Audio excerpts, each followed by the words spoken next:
Hello, this is Shelby from Silky Botanicals at the Mugwort Manor in Seattle.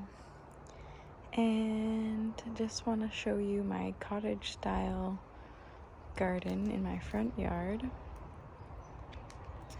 Right down below have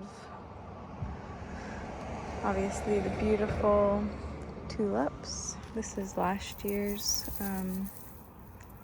St. John's wort. And here is this year's St. John's wort.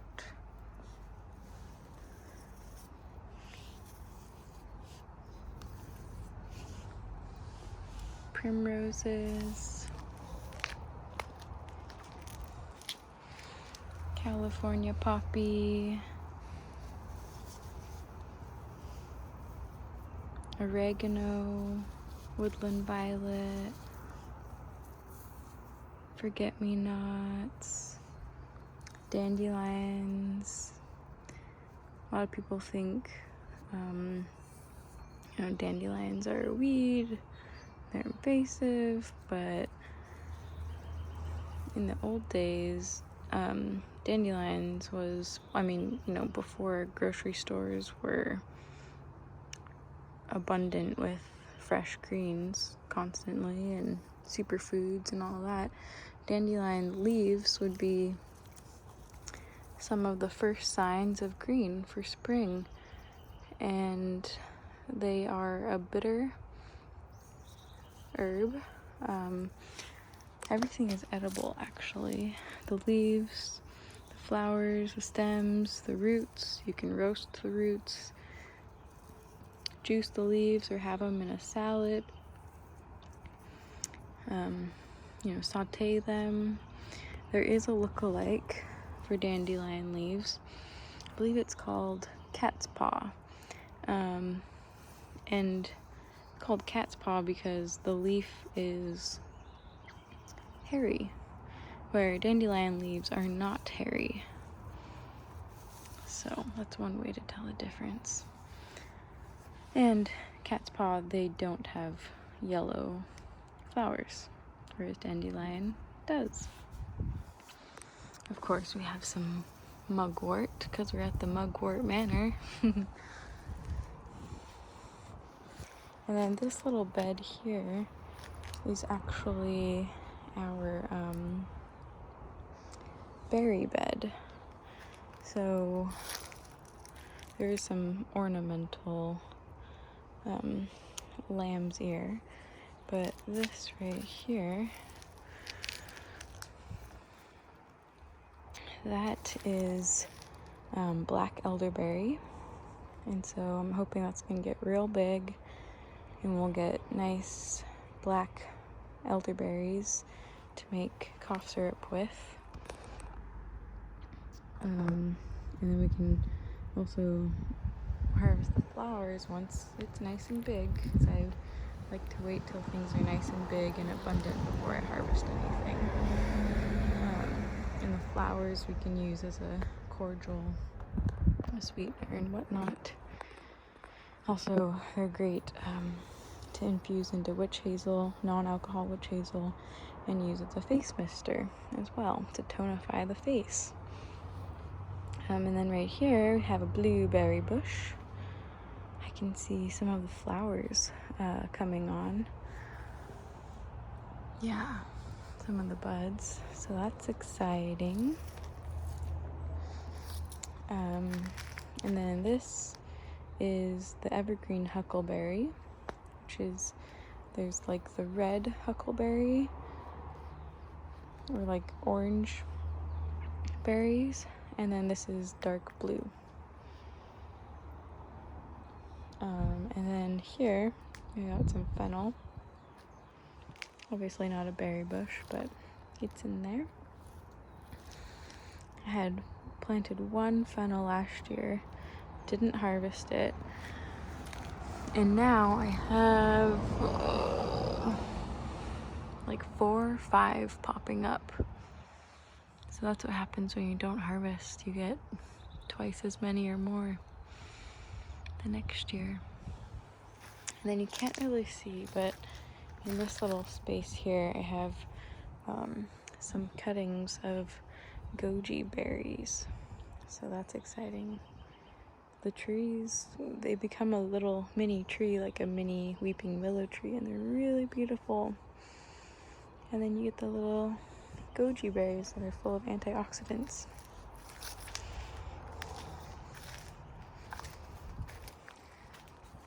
So here, obviously, we have our tiny home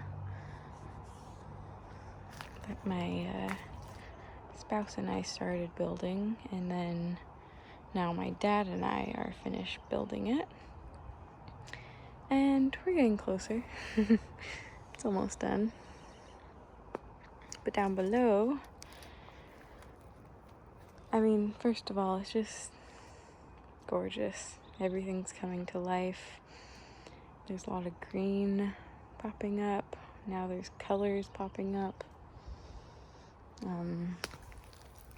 A lot of the sage did well. The strawberries are just taken off. I have a lot of volunteer fireweed popping up, which is really cool. It's a pioneer plant. Medicinally, it also helps with burns, ironically. I can't remember the name of this plant. I don't know why I always blank on the name of that. But we do have violas. Aren't they beautiful?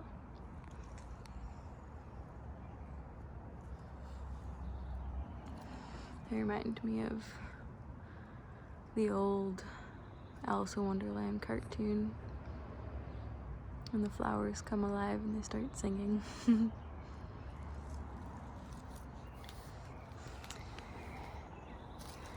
Lavender, lemon balm. These are Astabel. I thought they died, but they just died back, and now boom, they're coming back. They're really pretty flower, shade loving. I've said in my video in the past, but these are all oyster shells, mostly from one of my cousins that has a fish market here in Seattle. Oysters, they're really beautiful, I think. They also absorb toxins. They also help release calcium into the soil. That's fun. More dandelion, of course. Hellebore. Hellebore is poisonous, so if you're ever pruning them, definitely wear gloves, because you can get like a black substance, or like you can just have a really bad skin reaction. So yeah, but they're gorgeous, and they were one of the first things to bloom, actually. They were a lot more purple, and now it's becoming more green. As you can see.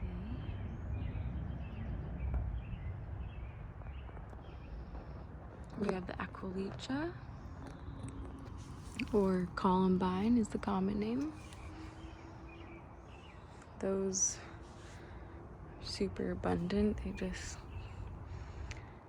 pop up, stay in bloom for a long time, reseed themselves, and come up the next year. We have some parsley that overwintered and it's coming back from last year. Arugula. To my other side, we have our rhubarb and strawberry bed. And what's kind of cool, not the best, but cool, is we have a bunch of rhubarb flowers this year, which could mean a couple things. That they got hot too quick, the weather got hot too quick, or they didn't have enough nutrients.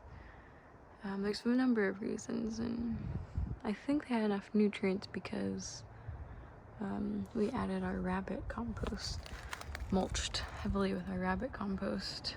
They also could have been too dry, which would make them bolt. So when plants flower, we call it blooming, but when things, go to flower, when we don't want them to, it's called bolting. And so this is bolting.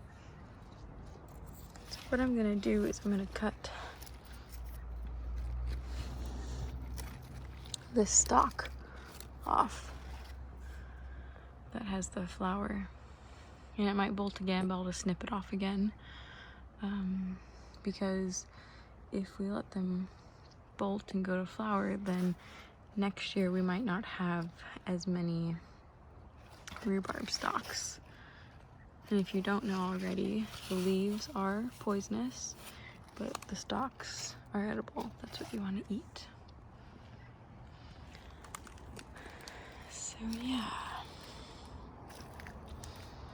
Backing up, we have oregano that I'll cut back a bit once it gets nice and bigger, and then I'll pop up again.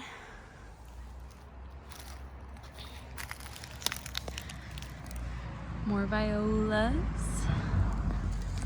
the beautiful woodland bleeding heart, foxglove, chamomile that reseeded itself, which is very exciting. We got 1, 2, 3, 4, 5, 6, 7, 8, 9, about 10 chamomiles that reseeded itself just in this one little patch. Here is the tree that started this whole garden. It is a crab apple tree. Oh, we have a bumblebee.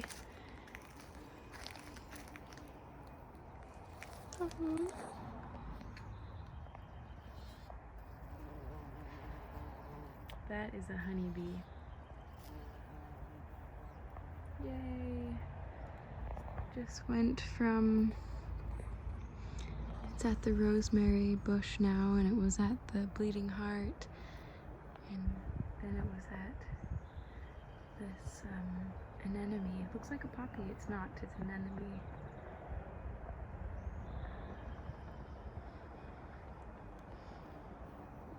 Oh, there it is again.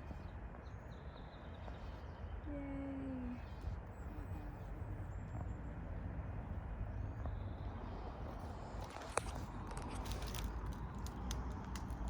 Here we have lots of leeks.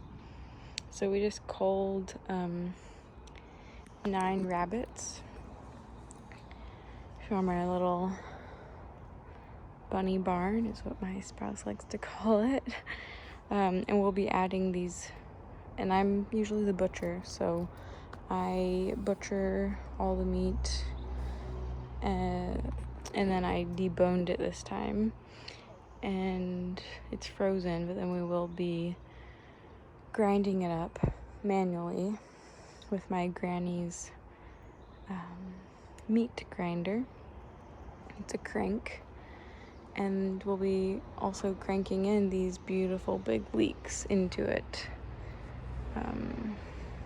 Yeah, so excited for some bunny bangers and rabbit sausage.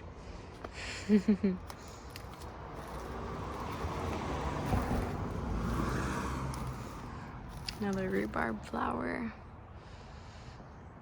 And here is a Gala apple tree.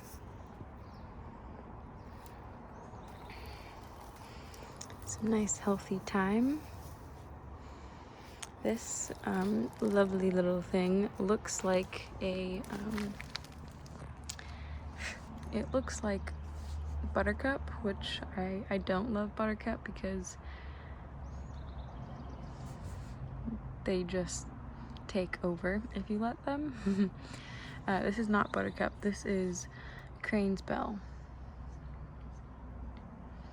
and it's beautiful. It's a type of geranium, but it's like a native woodland geranium. So it's crane's bell, and it comes back every year, and it has these beautiful purple lilac flowers. I love it. And they get so big, and it just drapes over the side of the rock. It's gorgeous. Here's our star jasmine, our little bench we made. Lots more leeks we'll add to our sausages. More star jasmine.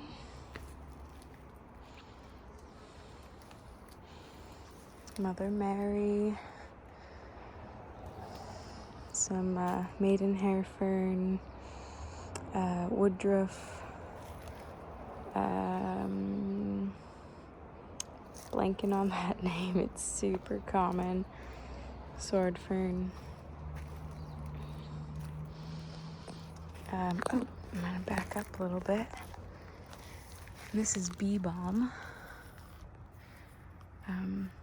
The bees love it. So it'll be about that taller, maybe 18 inches. Here's some aqualicha in bloom already. Hellebore. And just look at these blooms. Just gorgeous. The bees will be all over this.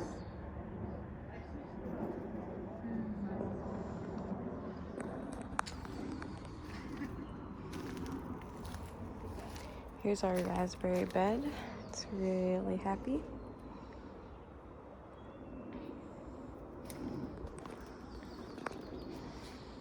Our little bird bath.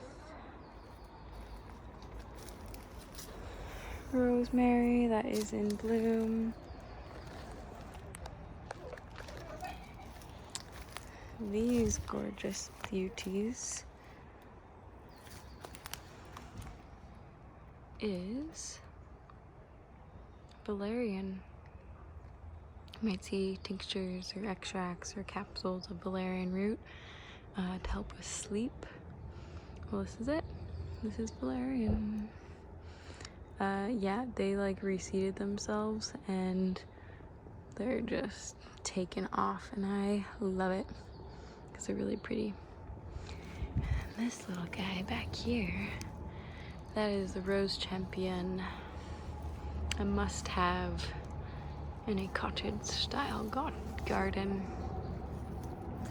Lots of sage.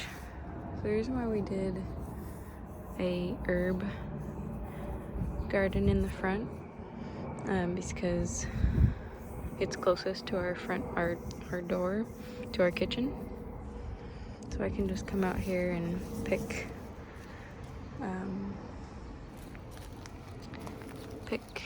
all the herbs that I need for cooking.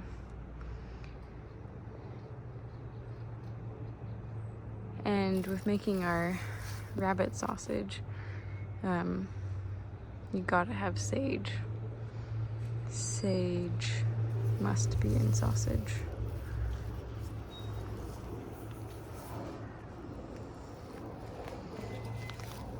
This is rue. It's a blue rue. I believe it has yellow flowers. You can make a tea with it as well. And here is a really happy thyme. And it's draping over this barrel that we cut in half. This upcycled barrel. So these are some of the things that you have in a cottage style garden. Oh, you can see our little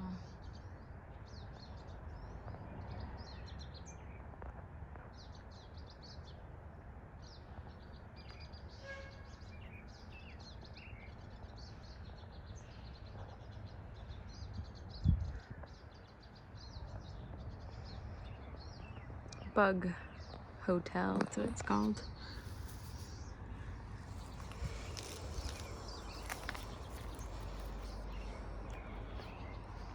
Another must-have in a cottage-style garden is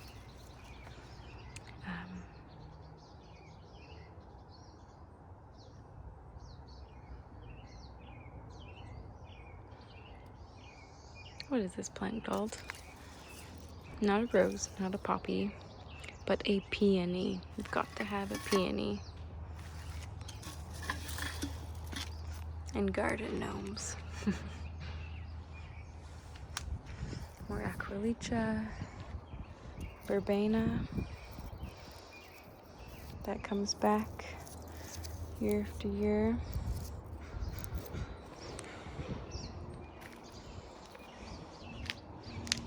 Calendula. Potted roses.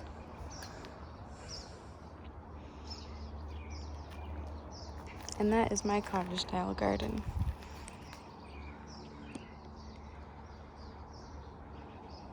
If you want to check out my website, feel free to go to silkybotanicals.net. Thanks for watching. Have a beautiful day, everyone.